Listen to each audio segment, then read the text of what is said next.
아침을 시작하는 슬기로운 방법. 오늘 내게 이로운 뉴스. 류영희의 출발 새아침.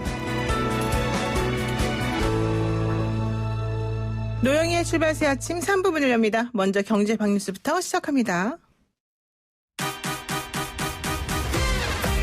알면 대박, 모르면 쪽박. 경제 박뉴스. 복잡하고 어려운 경제 이야기를 쉽고 재밌게 풀어드리는 시간이죠. 알면 대박, 모르면 쪽박. 경제 박뉴스 참좋은경제연구소 이인철 소장 만나봅니다. 소장님 안녕하세요. 네, 안녕하세요. 네, 정부 긴급 재난지원금 이 논란에 대해서 정치권에서 지금 가세하고 있습니다. 우선 여당은 모든 국민에게 긴급 재난지원금 확대 지급하겠다 이렇게 얘기를 하고 있는데요. 이거 어떻습니까? 그렇습니다. 긴급 재난지원금 국회에서 수정될 가능성이 높아졌습니다. 정부가 이 소득 하위 70% 기준을 3월분 건강보험료로 하겠다라고 밝혔지만 논란이 더 확산이 되고 있습니다. 소득 상위 30%를 가려내는 데 시간이 걸리고요. 또 직장가입자 건강보험료는 2018년 소득을 반영한 겁니다. 또 이 지역가입자의 경우에는 이제 소득과 재산까지 반영되지만 직장 건보료의 경우에는 급여 소득만 반영돼 있다. 이런 점에서 이제 형평성 논란이 끊임없이 제기돼 왔는데요. 이런 상황에서 여당이 이 정부안 소득 하위 70% 이하만 지원금을 지급하겠다라는 방안에 대해서 민주당 이해찬 대표가 국민 모두에게 지급할 것을 정부에 요구한 것으로 알려지고 있습니다. 여당안이 시행될 경우 소득 하위 70%를 대상으로 대상을 이제 늘리자라는 것이기 때문에 국회 심사 과정에서 이제 2차 추경에 한 4조 원 정도가 증액할 가능성이 높아서 예산 규모가 총 13조 원대로 늘어날 것으로 지금 전망이 됩니다. 네, 그런데 그동안 보편적 복지는 포퓰리즘 아니냐 이러면서 반대했던 통합당 결국 국민 1인당 50만 원씩 일괄 지급하자 이런 안을 제안했죠? 그렇습니다. 이해찬 대표가 전 국민에게 긴급재난지원금을 지급하자라는 얘기가 나온 것은 바로 이제 황교안 대표가 180도 입장을 바꿔서 전 국민에게 1인당 50만 원씩 지급하자라는 제안을 먼저 했기 때문입니다. 그동안 통합당은 이제 이번 지원금에 대해서 총선용 포퓰리즘이다라고 해서 강하게 반대해 왔는데요. 그러나 이제 황 대표가 지난 5일 갑자기 1인당 50만 원씩 주는 건 포퓰리즘이 아니라 응급조치다라는 겁니다. 대통령이 긴급명령으로 일주일 안에 은행을 이용해서 지급이 가능하다라고 제안을 한 겁니다. 통합당 안이 여당 안보다 2배 이상 많은 재원이 필요합니다. 약 25조 원 정도 재원이 소요될 것으로 보이는데요. 어쨌든 여야가 약간 결은 다르지만 전 국민에게 지원금을 지급하자라는 쪽으로 일정 부분 코드가 맞고 있습니다. 이 재정 건전성 논란, 포퓰리즘 논란에도 불구하고 여당 안인 이 전 국민 대상 사인가족 기준으로 100만 원을 지급할지 아니면 야당 안인 전 국민 1인당 50만 원을 지급할지 아니면 접점을 찾을지 주목이 되는데요. 그러나 이 다른 군소정당도 전 국민에게 지급해야 한다라는 의견이 압도적으로 많은 만큼 정부가 이번 주 내로 이제 2차 추경, 원포인트 추경을 국회에 제출하겠다고 밝혔기 때문에 국회 논의 과정에서 정부안이 대폭 수정될 가능성이 높아졌습니다. 네, 그런데 소장님 하나만 여쭤볼게요. 5360 쓰시는 우리 애청자분께서 이걸 물어보십니다. 포항에 사는 주부입니다. 저는 긴급 생활비 지원 신청을 못하고 있습니다. 왜냐하면 실업급여 85만 원가량을 받고 있기 때문인데요. 이거 2달이면 끝나는 거고 남편은 최저임금 받고 일하고 있는데 오히려 저는 일을 하고 싶어도 일하지 못해서 실업급여 받는 것 자체가 이 재난지원금을 못 받게 되는 좀 불합리한 상황이 된 것 같습니다. 이런 얘기 하고 계시거든요. 이런 부분에 대해서 어떻게 보세요? 최근에 실직했거나 아니면 급여가 소득이 낮아서 하신 분들은 중복해서 받으실 수 있습니다. 이걸 소명만 하면 됩니다. 소명을 하면 되는군요. 예. 네. 지자체에서 네. 이제 3월 29일자 기준 그리고 이제 3월분 건강보험료에 이제 반영되지 않으신 분들이 분명히 있기 때문에 이 부분은 이제 지자체에서 그 내용을 좀 파악한 이후에 어느 정도 일정 부분 탄력적으로 지급하도록 돼 있습니다. 지역에서 주는 그런 재난지원금 같은 경우에 대해서는 소득과 관련된 여러 가지 거를 좀 소명을 해서 받으실 수도 있겠다. 이런 얘기를 해주셨습니다. 5360 쓰시는 분 좀 잘 기억하셨다가 한번 해보시면 좋겠네요. 그리고 그 다음에 배달의 민족 수수료 문제가 계속해서 얘기가 나오는데 이거 어떻습니까?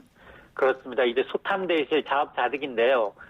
어제 이제 스스로 이제 폭탄 논란과 관련해서 배달의 이 사과, 김범준 대표가 사과문을 올렸습니다. 네. 개선책을 마련하겠다라는 건데 김 대표는 사과문에서 코로나19로 외식업주들이 어려워진 상황을 헤아리지 못해서 새 요금체제 도입했다라는 지적을 겸허하게 수용하겠다. 고개 숙여 사과드린다라고 밝혔습니다. 그러면서 앞으로 이 비용 부담이 늘어나는 업체에 대해선 보호 대책을 포함해서 여러 가지로 이제 보완할 방법을 찾겠다라는 건데요. 그러나 이제 이 배달의 민족을 향해서 독점적 횡포다라고 비판했던 이재명 경기지사가 또 이제 페이스북에 글을 올려서 자, 이번 이제 이용료 체제 개편에 대해서 이제 원상복구에 대한 언급은 없이 어떤 반발을 모면하기 위한 임시 조치가 아니냐 그런 의심을 지울 수 없다라는 겁니다.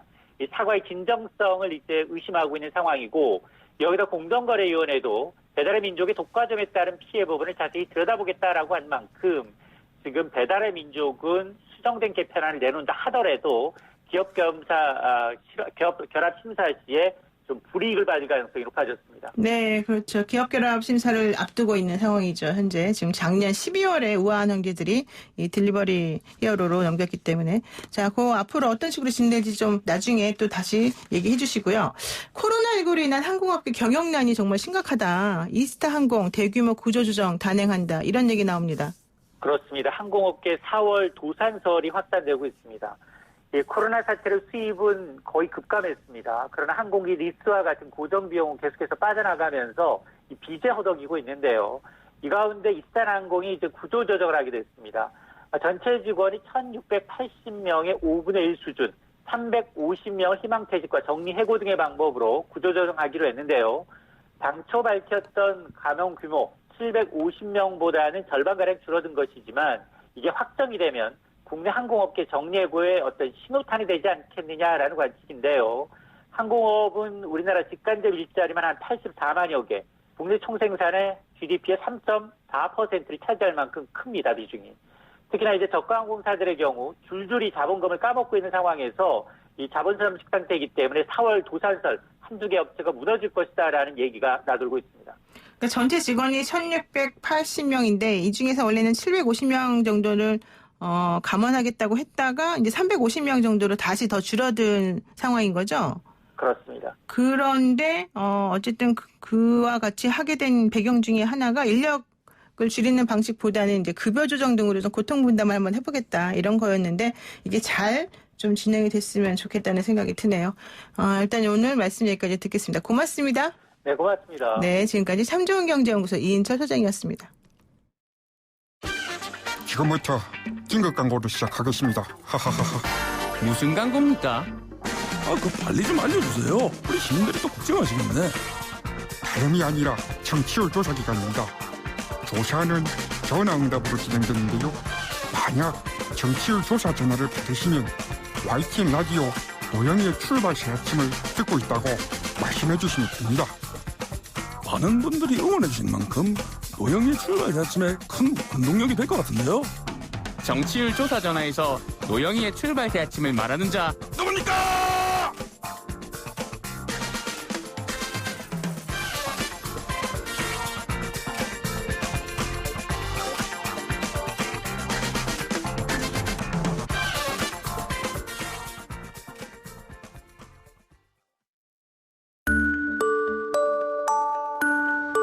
시사 인물 토크쇼 한 분만 판다.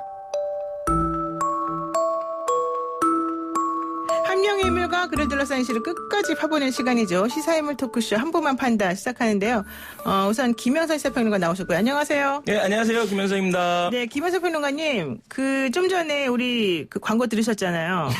노영희의 출발새 아침 광고하는 거. 우리 문재인 대통령 따라한 거 하고. 안철수. 그다음에 안철수 대표 따라한 건데, 한번 본인도 노영희 출발새 아침 청취율 조사 기간을 맞이하여 개인기 한번 해주시죠. 누구 거 성대모사 저는 잘하시죠? 박원순 시장을 좀 알 수 있어요. 그래. 한번 해봐요. 예.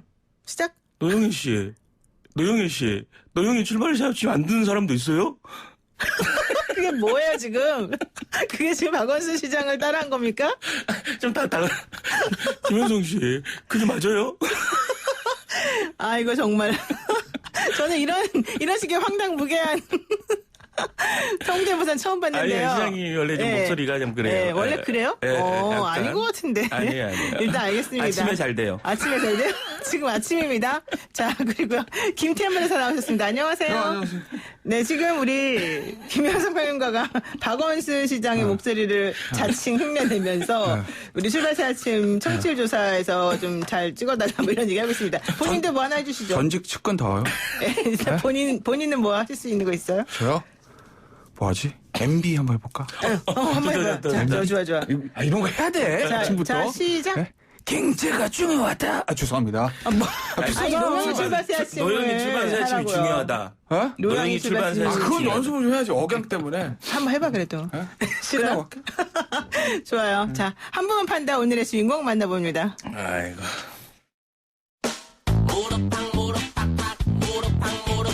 멀쩡한 나라를 2, 3년에 망가뜨렸다. 이렇게 말씀을 여러 차례 하시는데 헌정사상 초유의 대통령이 탄핵이 이루어진 나라가 멀쩡했을까? 자유시민 민주주의가 아니라 그 반대의 길을 가고 있기 때문에 좌파 독재의 길을 가고 있다. 이렇게 말씀을 드리는 것입니다. 2년 만에 무너지기 시작했습니다.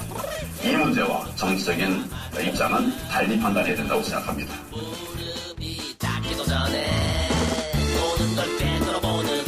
네, 어제 있었던 그 이낙연 후보와 황교안 후보 토론의 주요 발언을 저희가 좀 잠깐 들어봤습니다. 무릎이 닿기도 전에 모든 걸 깨뜨려보냐 이 정치권 무릎팍도사 김현성, 김태현이 분석하는 격전지 판세 4.15 총선에 일주일 남겨둔 시점에서 날카롭고 예리한 정치 평론을 여러분들이 꼭 선보이셔야 됩니다. 아까 뭉툭하고 이러면 안 됩니다. 평론하실 때. 돗자리 깔아요? 네, 돗자리 까셔야 되고요. 자, 먼저 종로 얘기 한번 합니다. 4.15 총선의 종로 빅매치. 더불어민주당 이낙연 코로나19 국난 극복 대책위원장 그리고 미래통합당 황교안 대표 어제 토론회에서 격돌을 했는데요. 토론 보셨어요, 두 분? 본인은 못했죠. 안 본인은 봤어요? 못했고 기사만 나온 걸 몇 개를 봤는데. 그 관심들이 없으실까? 근데 어쨌든. 네. 자, 어때요? 누가 더 잘했다는 평입니까, 그러면? 전체적으로 제가 보면 이게 전반적인 이제 기운이나 기세가 이낙연 위원장이 압도하는 분위기예요. 그러니까 뭐냐면 처음 이 종로에 출마하느냐 마냐 때도 사실 좀 한 발짝 황교안 대표가 좀 늦었고 그 뒤로 이제 이낙연 최근에 나는 미워하지 않는다. 황교안 후보를 미워하지 않는다. 뭐 이게 갈등은 있을 수 있는 거고 양후의 통합으로 갈 거다. 뭐 이런 식의 약간 좀 이렇게 큰 메시지를 냈는데 그거에 대해서 발끈하고 황교안 후보가 네. 난 미워한다. 얼른 왔다가 그걸 이제 수정을 하는 그건 토론에 상관 아니잖아요. 토론은 아닌데 이제 그런 연장선에서 그리고 이제 토론에서 나온 내용 중에 황교안 대표가 일종의 나는 종로에 한옥을 가지고 있는 분들이 본인들의 어떤 그런 재산권을 침해받으면서 한옥을 유지하는 거에 대해서 한옥 직불제를 해야 된다라는 의견을 가해동을 내니까 거기에 대해서 되게 이낙연 후보가 그 좋은 생각이다. 괜찮은 아이디어다. 내가 나도 해보겠다. 이런 식의 약간 큰 흐름으로 가다 보니까 저는 이제 기세 싸움에서 황교안 후보가 좀 밀리고 있는 게 아닌가라는 생각이 들어요. 그래요? 기세 싸움의 문제는 아니고. 어제 이제 TV 토론은 사실은 뭐 의미는 없어요. 속된 말로. TV 토론이라는 게 이제 보면 이제 유권자들의 선택 때문에 그런 건데 속된 말로 대선 후보 TV 토론 많이들 봅니다. 근데 그렇죠. 지역구 후보 안 봐요. 그러니까 의미가 없다. 지역구 사람들은 보지 않겠어요? 본 적 있어요? 그리고 저는 안 봅니다. 본 적 있어요? 저희 동네 사람들은 안 하는 것 같아요. 본 적 없잖아요. 그러니까 현실을 말씀드리는 거예요. 그래서 그건 의미 없다. 그래도 어제. 대선급 주자들이잖아요, 두 분 다. 어쨌든 지역 선거예요. 대선급 주자인 건 맞는데 그리고 대선 후보 양당의 1등인 거 맞지만 뭐 두 사람이 진짜 대선에서 붙을지의 확률은 저는 좀 낮게 보거든요. 두 사람이 매치업이 진짜 되는 거예요. 그래요? 어찌됐건 뭐 종로 선거기 때문에 뭐 TV 어제 그게 뭐 의미 있는 건 아니고 의례적으로 하는 거라고 보고 기세 이제 문제는 기세라기보다는 지지율 1위를 달리고 있는 사람의 약간의 여유. 그렇죠. 여유도 있고. 여유와 안정. 왜냐하면 지지율 1위를 달리는 사람들은 무리를 안 합니다. 네. 굳이 왜? 근데 2위를 좀 쫓아가는 사람들은 아무래도 그게 누구든지 간에 말이 좀 강해질 수밖에 없고 그런 측면들을 좀 이해해 줘야 되는 거고 예를 들면 미워한다 미워하지 않는다도 두 사람의 물론 캐릭터도 있겠지만 이 지지율이 바뀌었다면 그럼 똑같이 말이 나올 수 있어요. 1위 후보는 갑자기... 여유 있게 조금 포용하는 형태로 갈 수도 있는데 쫓아가는 사람들은 저를 안 미워하십니까? 감사합니다. 저도 안 미워하세요. 계속 쫓아갈게요. 이럴 수는 없는 거거든요. 근데 갑자기 그 얘기는 왜 나온 거야? 미워한다, 미워하지 않는다. 그러니까 아마 우리 질문 가운데서 나왔고 제가 봤을 때는 약간 미끼를 던진 게 아닌가. 근데 그 미끼를 던졌는데 확 물어버린 거죠. 그거를 황교안 대표가 물었다? 그렇죠. 굳이 답할 이유도 없고 대응할 이유도 없는 내용이었고 이게 정치 프레임에서 보면 상대가 나를 규정하고자 하는 말로 내가 그걸 반복해서 하는 것 자체가 이제 프레임에 걸리는 거거든요. 그러니까 이제 그 말에 대해서 대꾸할 필요가 없는데 대꾸를 해버린 거거든요. 근데 진짜로 미워서 그런 거 아닐까요? 근데 이런 걸 봐야 돼요. 솔직하게. 그러니까 실제로 미워한다 이게 이제 뭐 일종의 중요한 건 아닌데 전체적인 선거 구도 양당의 전략을 봐야 된다. 그러니까 민주당은 조용히 선거를 치르자. 네, 지금 그 주의더라고요. 네. 예전에 같으면은 무슨 야당 심판론, 국정 발목을 잡는 이거 할 만도 한데 그것도 안 한다는 거예요. 네. 코로나라는 국난이 있으니까. 그러니까 코로나라는 국난이 있다? 어찌됐든 간에 지금 상대적으로 외국보다 우리가 사정이 좋다?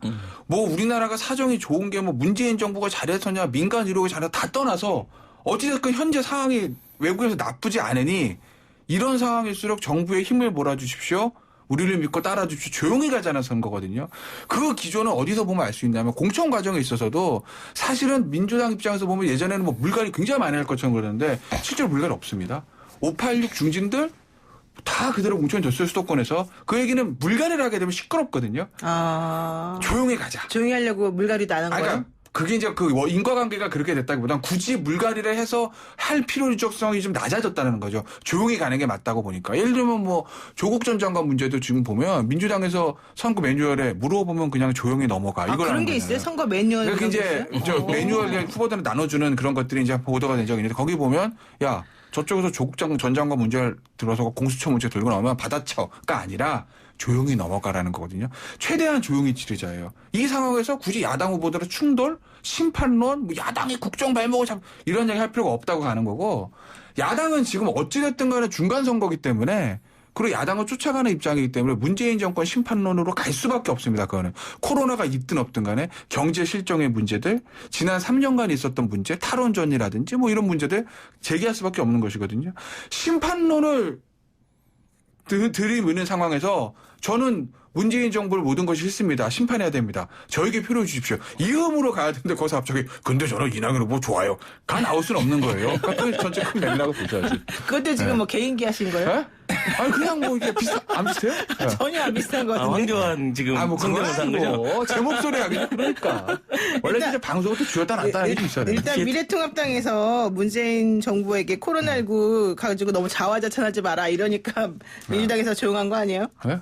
뭐라고요? 자화자찬하지 말라 그랬잖아요. 누가요? 미래통합당에서. 네, 그렇죠. 그러니까 조용한 거 아니에요? 뭐가 조용한 조용히 하고 있는 거 아니냐고 그러니까. 누가 조용한다고? 민주당에서. 민주당에서? 이분이 왜 이러세요 진짜. 아니 왜냐면 앵커한테 시비를 이런 식으로 걸어요. 이상한 걸 물어보니까 민주당이 그래서 조용하겠어요?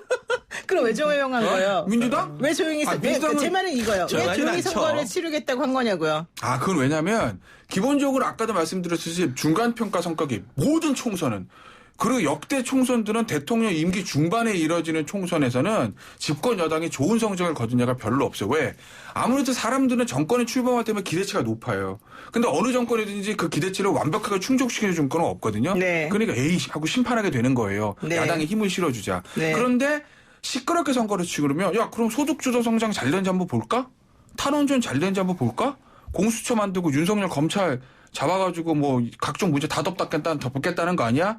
이게 올라나와서 그게 잘했니 못했니 논쟁을 붙기 시작하면 사람들 머릿속은 맞아 그랬지 소득주도 성장했는데 일자리는 줄었네?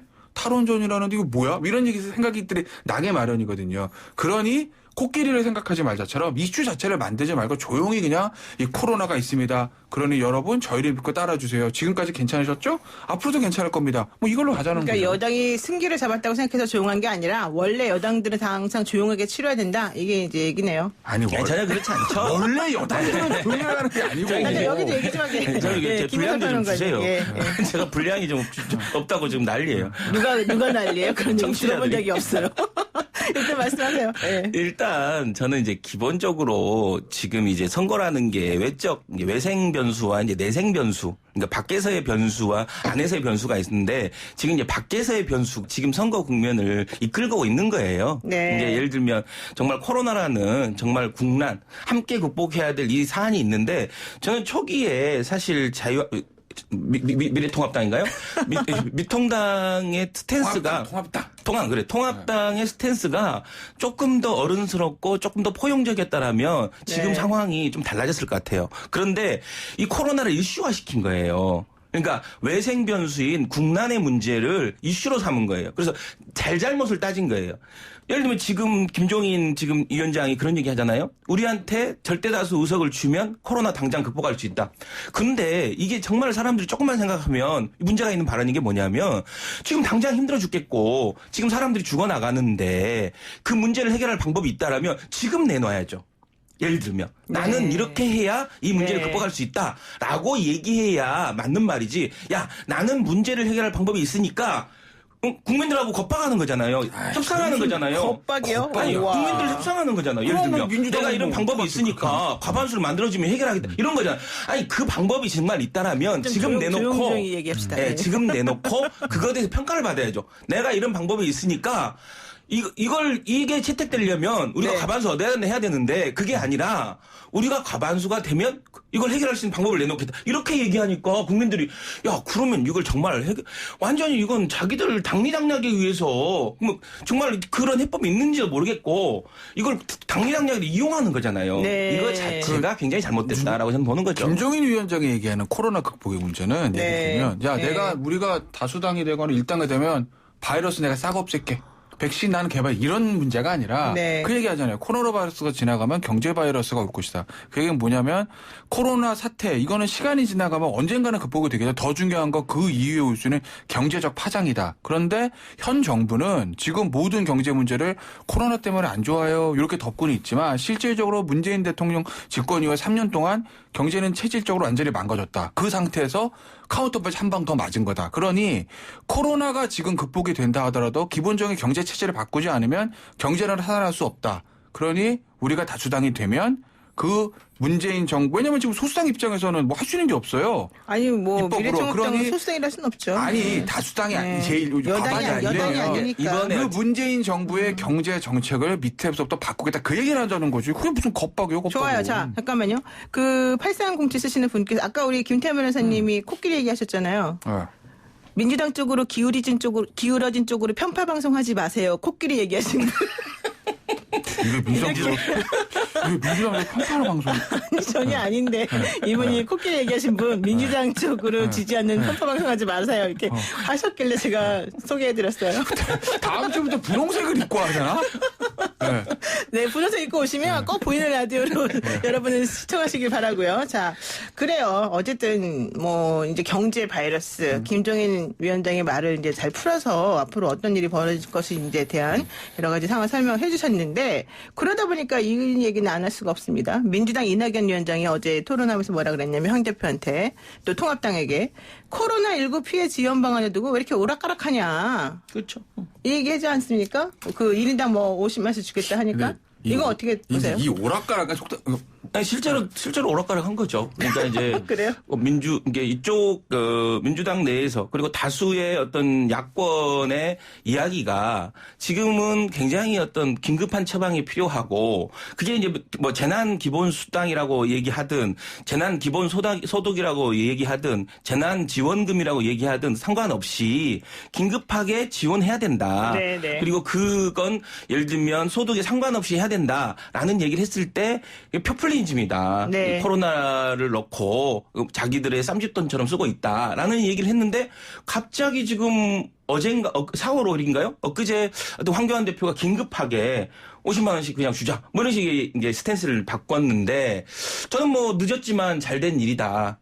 지금이라도 어찌됐든 빨리 지금 뭐 현금 지급을 했으면 좋겠다라는 생각을 하는데 그런 과정에서 보여진 행태가 이런 어떤 국난을조차도 본인들의 어떤 당리당량으로 이용하고 있는 이런 제1야당의 모습에 대해서 국민들이 상당히 이제 불안해한다. 이제 대안 세력으로서 그러니까 반대를 하는 세력일 수는 있지만 대안을 가진 세력이고 향후에 어떤 집권을 위해서 대한민국의 어떤 국정을 운영할 만큼의 안정감을 주지는 못했다라는 것이 국민들의 평가인 것 같습니다. 네. 똑같은 평가는 민주당에도 가능할 것 같은데. 그러니까 아까 그렇죠. 뭐 이런 얘기 하셨잖아요. 뭐 국난 극복의 문제를 당리당략으로 이용하는 야당의 문제. 똑같아요. 국난 극복의 문제를 당리당략에 이용하는 여당의 문제. 왜 그러냐면 네. 속된 말로 어제 이제 1인당 50만 원 다 주겠다 전 국민. 이게 이제 이 나온 얘기가 70% 산정 기준 가지고 아직도 구체적 기준이 안 나왔잖아요. 그러니 불만 있는 사람들은 있고 난 도대체 어떻게 되는 거야? 그러니 아예 전 국민한테 1인당 50만 원 다 주자. 그러니까 사실 이재명 지사도 얘기한 부분이에요. 그 얘기 한 겁니다. 근데 어제 사실 김종인 위원장은 좀 브레이크를 걸었어요. 그러니까 김종인 위원장 기본적으로 현금을 전 국민에 직접 지급하는 거에 대한 좀 부정 생각 가지는 것 같고. 근데 이제 문제는 어제 이제 이해찬 대표가 부산 가가지고 전 국민한테 다 준다. 그거 얘기된 겁니까? 경제부총리랑? 아니잖아요. 어차피 그것도 막 그냥 속된 말로 지금 여당의 약당이 막 던지는 겁니다. 총선판이니까. 던지는 게 아니라 이제. 아니 막 줘. 그거 예를 들면 지금 70% 주는 것도 당정청 회의할 때 여당 정부에서는 예산 문제 가지고 홍남기처럼 50% 얘기했는데 네. 여당에서 밀어붙여 70% 된 거 아닙니까? 네. 근데 확인해 보세요. 제가 알기로도 어제 그 현장에 있었던 분을 통해서 제가 들은 얘기예요. 제가 물어봤죠. 네, 그래서 이거 이해찬 대표 기재부하고 좀 얘기했죠. 협의된 겁니까? 네. 협의가 안 아닌데? 됐다죠. 협의 예. 안 돼 그냥 던진 겁니다. 그건 잠깐만요. 네. 야당은 속된 말로 우리가 정권 저요. 없으니까 던진다고 쳐요. 저요. 여당의 대표가 당정청 기다려보세요. 한명인데 네. 정부와 협의 없이 그냥 막 던져도 되는 거예요? 네, 자, 막 던져도 됩니까? 예. 정부안이 어찌됐든 나온 거고 그거에 대해서 여당이 무조건 정부안에 대해서 찬성해야 된다 이건 아니잖아요. 네. 어찌됐든 정부안이 나온 상황에서 따져봤더니 이러이러한 애로사항이 있는 거예요. 그러니까 예를 들면 70%를 구분하는 과정에서 행정력을 쓰는 거 비용 자체가 네. 훨씬 상당히 많이 들어가는 거고 네. 지금 총선과 연결돼서 사실 그거 자체의 행정력을 동원하는 게 굉장히 어려움이 있기 때문에 차라리 지금 상황에서 100% 다 지급하는 게 현실적일 수 있다라는 거고 거기에 맞춰서 제1야당이 마침 또 그런 제안을 한 거잖아요. 그러면 제1야당의 제안에 대해서 아주 그냥 열린 마음으로 잘 받은 거 일단 수용한 받은 거죠. 거죠. 예. 열린 마음으로. 일단 먼저 받고 그다음에 우린 조금 더 올리자. 그런데 금액의 문제만 남은 거죠. 어찌됐든 간에. 네, 그래요. 어쨌든 뭐 두 분이 주는 건 아니니까 거기까지 하죠. 그 얘기는. 그럴까요? 네. 지금 그리고요, 이 오세훈 후보하고 고민정 후보가 또 토론을 했습니다. 오세훈 후보가 당 거수기 역할을 하는데 뭐 문 대통령을 존경한다고 공천받아서 당선되면 어떻게 하냐? 고민정 후보를 이런 식으로 얘기를 했고요. 고민정 후보도 무상급식 아직도 뭐 괜찮다고 안 된다고 생각하십니까? 뭐 이런 얘기를 했어요. 어떻게 보세요? 이 두 분의 이 말. 근데 뭐 각각의 어차피 말. 지금 워낙 격전지역이니까 거치말을 오가는 것 자체는 그건 뭐 사실은 총선에 당연히 있는 것이고 근데 이제 무상급식 문제가 영향을 줄 것이다. 그럼 이미 정기 은퇴했어야죠. 언제 때 얘기를 지금까지 하고 있어요. 그리고 어찌됐든 이거 복지 철학을 물어본 거예요. 그 이후에 어쨌든 무상급식은 지금 어쨌든 진행되고 있는 것이기 때문에 그때 그게 잘했니 못했니 지금 그거에 당신의 정치적인 어떤 스탠스 영향을 주니 많이는 그건 이미 다 지나간 얘기라서 의미 없는 얘기인 거고 오세훈 후보가 얘기했던 이 부분 있잖아요. 네. 초선은 어쩌고 저쩌고 하는 이 얘기들은 이런 거죠. 그러니까 유권자들이 기본적으로 거물을 조금 선호하는 성향들이 있어요. 비슷한 거물, 정치적 거물. 왜냐하면 누구나 우리 지역에서 광역시장이 나오고 뭐 도지사가 나오고 대통령 후보가 나오고 하는 것들을 야당 후보든 여당 후보든지 간에 그런 부분들에 대한 조금 약간 그런 갈망하는 것들이 있거든요. 그런데 이제 사실 고민정 후보는 딱히 그렇지 못하잖아요. 속죄 저한테 동의를 구하지 마시고 그냥 본인 말씀하시니까. 정부에서는 굉장히 실세죠. 초선이 보고. 그래 초선이지만 사실 삼선다운 초선이죠. 글쎄 뭐 당선이 되더라도. 실세까지는 모르겠지만. 그러니까 어쨌든 내세우는 어떤 정치적 경력이란 게 문재인 정부의 대변인이라서 대통령과의 거리감이 좀 가깝다. 이거 하나 아니겠습니까? 네. 그러니 진짜 어떻게 보면 야권의 잠룡 중에 한 사람인 오세훈 후보는 그걸 뭐 물고 늘어지는 건 아니겠어요? 이 지역을 위해서 큰 인물이 와야 되는데 그건 누가 큰 인물이겠냐?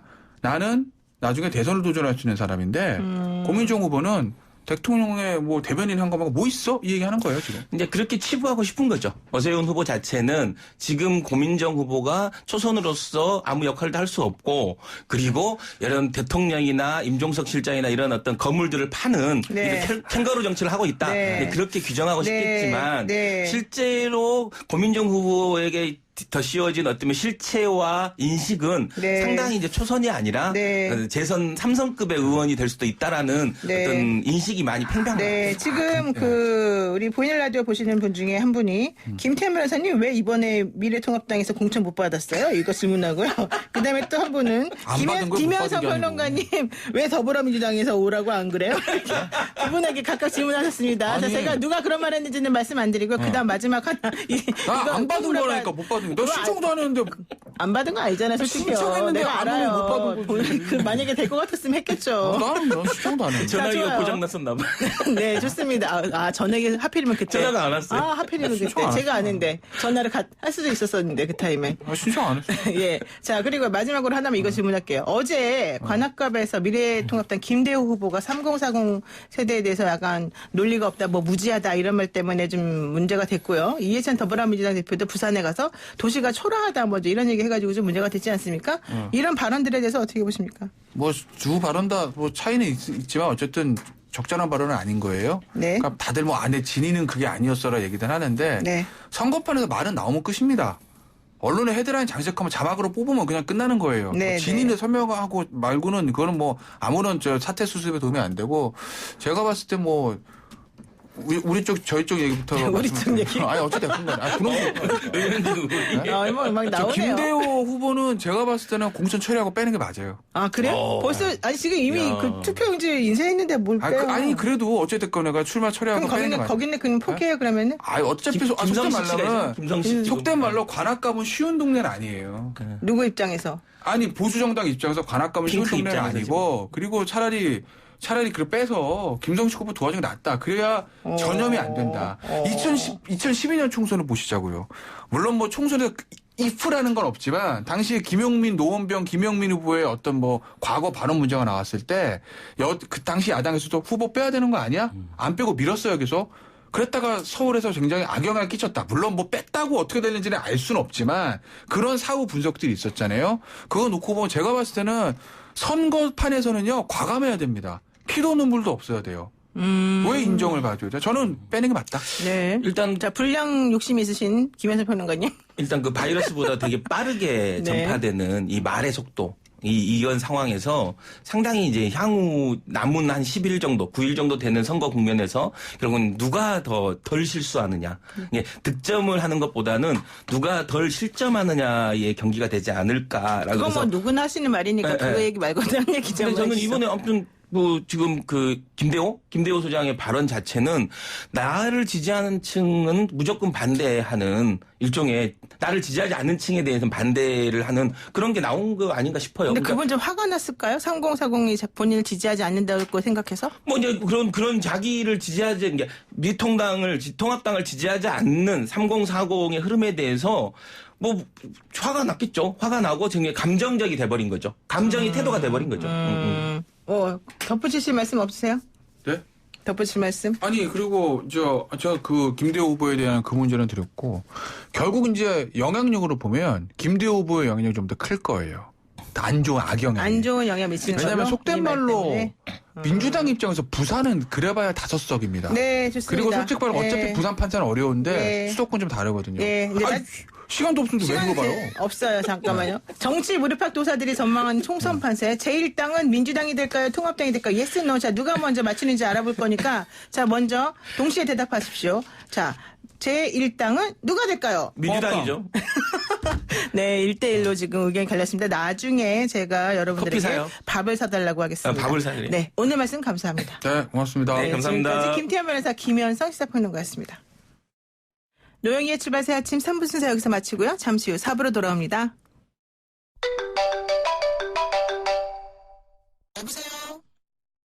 넌 총선 얘기할 때가 제일 신나 보이더라. 총선 때까지 달린다. 영희는 총선이 체질.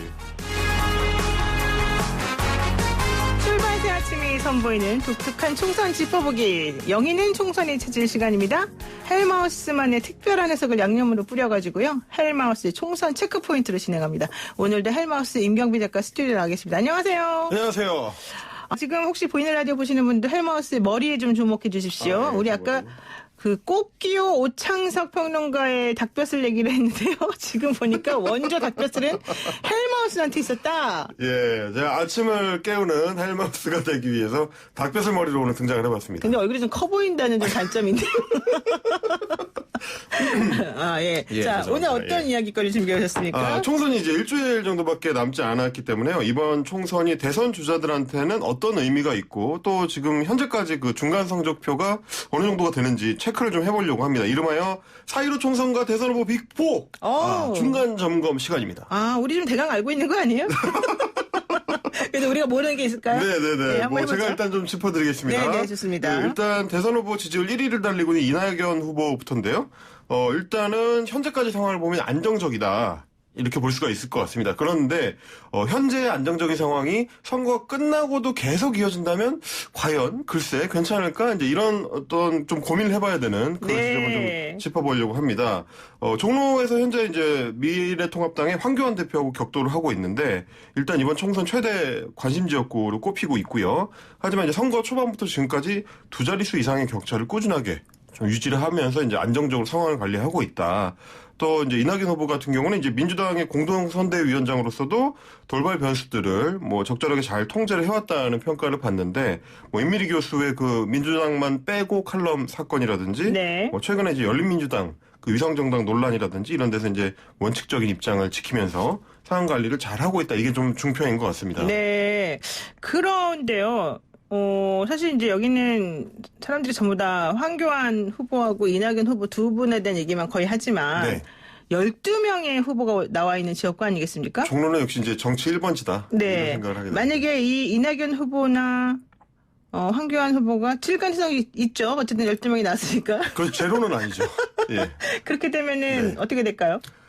두 분이 탈락하는 상황은 사실은 저는 지금 생각 안 해보다가 갑자기 찔러 들어오셔가지고 당황스럽긴 한데 그럼 뭐 한국 정치사에 뭐 길이 남을 어떤 이변이 될 수는 있겠습니다만 뭐 그렇게 이제 상황이 뭐 높지는 그런 어떤 가능성이 높지는 않은 상황이고요.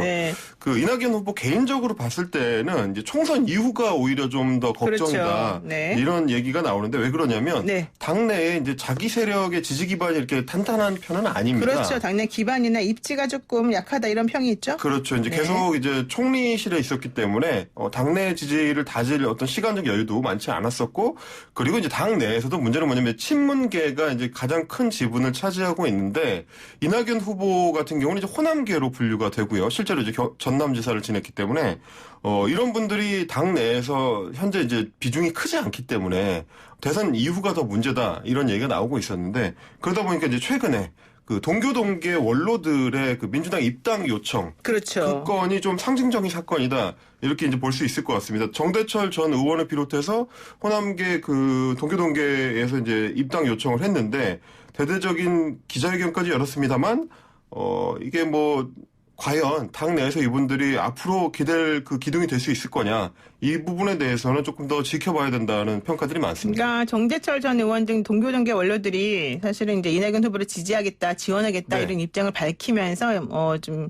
했는데 이낙연 후보가 이거를 받을지 말지 모른다 이거예요? 그렇죠. 이제 받을지 말지 혹은 그걸 받아들이는 게 당내 입지를 넓히는데 과연 도움이 될지 왜요? 어떨지. 이분들은 원래 좀 지분이 있는 분들 아니었어요? 그렇죠. 원래 호남계 특히 이제 동교동계가 이제 민주당에 대해서 일정 정도 지분을 갖고 있던 건 사실인데 이분들이 2016년에 대거 이제 당 밖으로 나가서 국민의당을 차리는데 이제 참여를 하신 이후에는 상당히 좀 입지가 좁아진 상황이고 그렇죠. 민주당 내에서도 당이 어려울 때 뒤통수 친 사람들 아니냐 이제 이런 얘기가 있다 보니까 과연 이걸 받는 게 좋을지 안 받는 게 좋을지 이것도 좀 고민이고 실제로 이분들은 이제 복당이 가능할지도 아직까지는 불투명한 상황입니다. 일단 민주당에서는 총선 전까지는 복당 권유를 않겠다는 입장을 밝혔고 이게 총선이 끝난 이후에도 당내 반발이 크다면 과연 당 지도부에서는 어떻게 고민을 하게 될지 이것도 좀 지켜봐야 될 문제인 것 같습니다. 민주당도 좀 뒤끝이 있네요. 그렇네요. 네.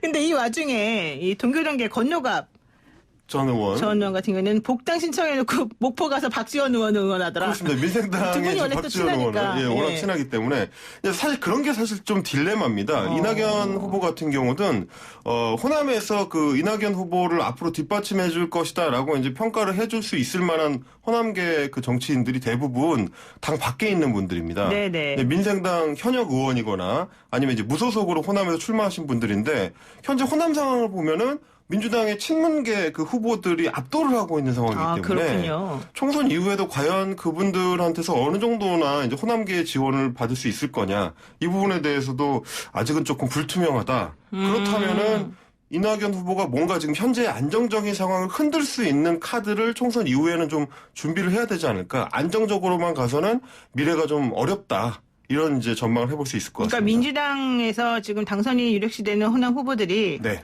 지금 기본적으로는 친문인데 그렇습니다. 그분들이 이낙연 후보랑 안 친하다는 거잖아요. 그게 문제인 것 같습니다. 지금 이제 몇 분을 뽑아보자면 광주에서는 뭐 양향자 후보라든지 뭐 민영배 후보라든지 이런 분들이 다 이제 청와대 출신이거나 이제 친문계 출신들이고요. 그렇죠. 전북에서 이제 김성주 후보라든지 뭐 한병도 후보라든지 이런 분들도 마찬가지로 친문계로 꼽히는 대부분의 이제 그 유력한 후보들이 그렇게 친한 분들은 아니다. 이제 이런 그 약점 포인트가 있는 것 같습니다. 그래도 뭐 만약에 이낙연 후보가 된다 그러면은 또 그쪽으로 딱 그럴 수도 있죠. 깃발을 딱 들고 뭐야 이러는 거 아니겠습니까? 자, 두 번째 인물 누구 준비하셨습니까? 역시 이제 황교안 그 후보, 미래통합당의 황교안 후보를 꼽을 수밖에 없을 것 같은데 현재 좀 불안한 상황이다 이렇게 요약을 할 수가 있을 것 같습니다. 왜 불안할까요? 일단 종로에서 이낙연 후보한테 이제 계속 밀리고 있는 상황이라서 사실 두 자릿수 이하로 좁히기도 좀 힘들지 않느냐 이런 평가가 나올 정도라 지더라도 뭐 잘 져야 된다. 당내에서도 이런 얘기가 나올 정도로 굉장히 좀 어려운 상황이고 그리고 이제 전국 선거를 그 지휘를 해야 되는 당 대표 입장에서도 지금 일단 그 김종인 선대위원장을 모셔온 것까지는 잘했는데 그 이후에 본인의 조금 말실수성의 그 행보 이런 것들이 좀 계속 불거지다 보니까 예를 들면 최근에 이제 엠번방 사건에 대해서도 뭐 호기심으로 들어간 사람들은 우리가 좀 참작을 해야 되지 않겠느냐 이제 이런 말씀을 했던 게 또 논란이 되기도 했었고요. 그래서 이제 김종인 선대위원장이 중도표를 벌어오면 황교안 대표가 까먹는 거 아니냐, 플러스 마이너스 제로 아니냐, 이제 이런 얘기가 나올 정도로 좀 어려움 겪고 있는 상황이다. 이렇게 볼 수 있습니다. 근데 황 대표는 그러던데요. 나 꼬투리, 왜 자꾸 내 꼬투리만 잡냐? 네. 근데 뭐 정치인이라는 게 꼬투리 안 잡히려는 이제 노력을 해야 되지 않겠습니까? 네. 그런 문제가 있는 것 같습니다. 그런데 만약에 이제 이런 식이라면 뭐 아까 말씀하셨잖아요. 지더라도 잘 지자. 예. 질 거라면 이왕 질 거라면 잘 지자. 뭐 나중에 총선은 안 되더라도 대선을 뭐 좀 밑바탕으로 갈 수 있는 길을 마련하는 쪽으로 가자. 이게 요점인데 사실 총선 이후에 이 대선까지 갈 수 있을까 말까에 대해서도 의문을 가지는 분들이 많더라고요. 걱정이 많습니다. 일단은 황교안 대표 본인이 이번 총선에서 이기는 게 급선무인데 지더라도 잘 진다는 게 본인이 열심히 싸워서 최대한 격차를 좁혀서 주는 것도 중요한데 문제는 뭐냐면 다른 사람들이 같이 져줘야 한다는 문제가 있습니다. 지금 이제 그 진영 내에서 경쟁자라고 꼽을 수 있는 뭐 홍준표 후보라든지 뭐 경남에 이제 무소속 김태호 후보라든지 서울 광진에 이제 오세훈 후보라든지 이런 분들이 경쟁자들인데 이분들은 만약에 승리를 해가지고 원내로 진입을 했는데 황교안 대표만 떨어지게 된다면 굉장히 좀 어려운 상황에 직면할 수가 있거든요. 이제 원내에 자기 세력을 더 구축하기도 어려워지고 그런 상황을 방지하려면 본인도 이겨야 되지만 다른 후보들이 훌륭한 성적을 내면 안 된다는 이런 아이러니한 상황이 지금 이제 펼쳐지게 되는 겁니다. 게다가 당 밖에는 이제 안철수 대표 같은 국민당 대표 같은 경우에 만약에 3% 이상의 득표를 가지고 원내 진입을 시키게 되면 뭐 이렇게 보수 진영 내에서 일정 정도의 지분을 요구하는 그런 행보를 또 보일 수도 있기 때문에 여러 가지로 좀 고민이 많이 된다. 이런 상황이다 볼 수 있습니다. 근데 황 대표는 사실 그 통합당의 대표니까 이번에 총선에서 승리, 즉 일당으로서의 위치를 차지하는 것이 목표잖아요. 원칙은. 그렇습니다. 본인이 종로에서 되고 안 되고 떠나가지고. 근데 그래서 본인이 만약에 잘 되면은 괜찮지만 아니면은 책임을 지겠다 이런 얘기도 했었지 않습니까?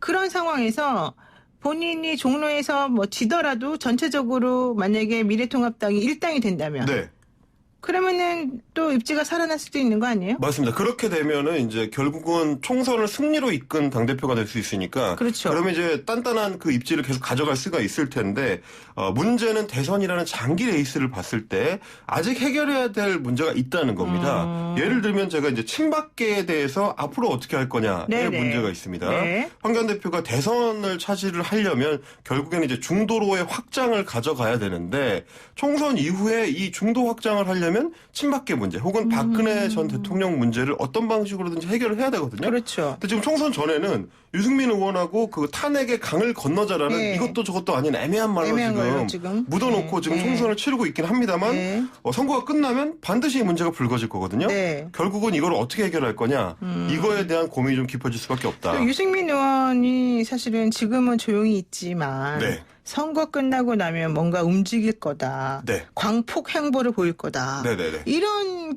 또 예측도 있더라고요. 그렇습니다. 지금 통합 과정에서는 잠복해 있었던 유승민 의원이 최근에 이제 그 지원 행보를 그렇죠. 네, 활발하게 움직이고 있잖아요. 펼치면서 네. 네, 그래서 이제 결국은 총선 이후를 이미 이제 내다보고 슬슬 이제 움직임을 가동하고 있는 거다 이런 평가가 많은데 결국에는 황교안 대표 입장에서는 당 안팎에 여러 이제 경쟁자들이 있다 보니까 얼마나 자신의 정치력을 발휘할 수 있을 것이냐 네. 이게 앞으로 좀 주목해봐야 될 점인 것 같습니다. 그리고 우리 헬마우스가 지금 또 픽해온 인물이 이재명 경기지사 아닙니까? 그렇습니다. 근데 이번에 선거 후보도 아닌데 왜 이분을 또 본인이 출마도 안 했는데 네. 지금 총선에서 가장 좀 핫한 키워드로 이제 부각이 되고 있습니다. 네. 이제 이 지사 같은 경우는 최근에 이제 코로나 사태 초기부터 강력한 방역 조치를 해가지고 주목을 받았고, 네. 이후에는 이제 재난기본소득 이슈를 이제 주도를 하면서 또 계속 주목을 받았고요. 네. 그리고 며칠 동안에는 또 이제 배달의 민족 네. 그 독과점 문제를 계속 제기하면서 계속 이슈를 끌고 가는 그런 모습을 보이고 있습니다. 타이밍을 되게 잘 맞추는 것 같아요.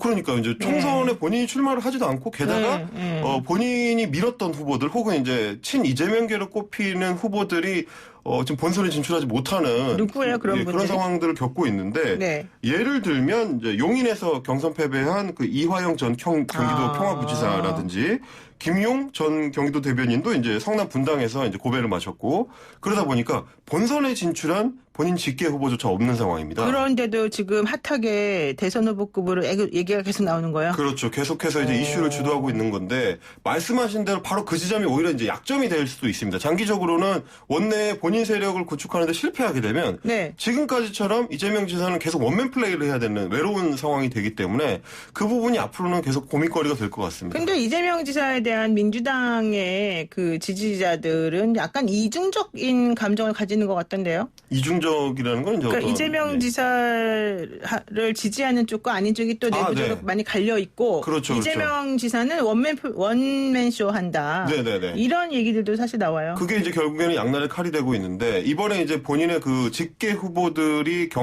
민주당 당내 경선을 뚫지 못했던 중요한 원인 중에 하나도 이재명 지사에 대한 이제 비토 정서가 굉장히 그렇죠. 강력하게 작동을 하기 때문에 네, 생각보다 세더라고요. 그렇죠. 네. 결국은 이제 대선 가도까지 끌어올려지려면 당내의 어떤 친문계 지지자들이 계속 이재명 지사에 대해서 갖고 있는 어떤 의혹들 네. 혹은 이제 뭐 비토 정서가 어느 정도로 누그러질 수 있을 것이냐 네. 이게 앞으로 이재명 지사 앞에 놓인 이제 장애물이라고 할 수 있겠습니다. 네, 그렇군요. 자, 마지막으로 안철수 국민의당 대표 얘기도 좀 간단하게 해봐야 되겠습니다. 안철수 대표는 지금 마라톤에 달리기를 이제 키워드로 잡고 계신데 네네. 아마도 이제 2016년에 이제 뚜벅이 유세를 했던 게 그렇죠. 효과가 있었다고 네. 이제 생각을 하시는 것 같아요. 네. 문제는 이제 코로나 전국이라는 건데 달리기 같이 이제 격렬한 운동을 하고 나서 유권자들을 만나서 접촉하는 게 과연 이 전염병 전국의 적절한 방식이냐. 그러니까요. 예, 그래서 이런 어떤 문제제기가 있고 그리고 이제 총선 레이스를 펼치는데 그러면 달리기를 하면 그것도 레이스니까 같은 거냐.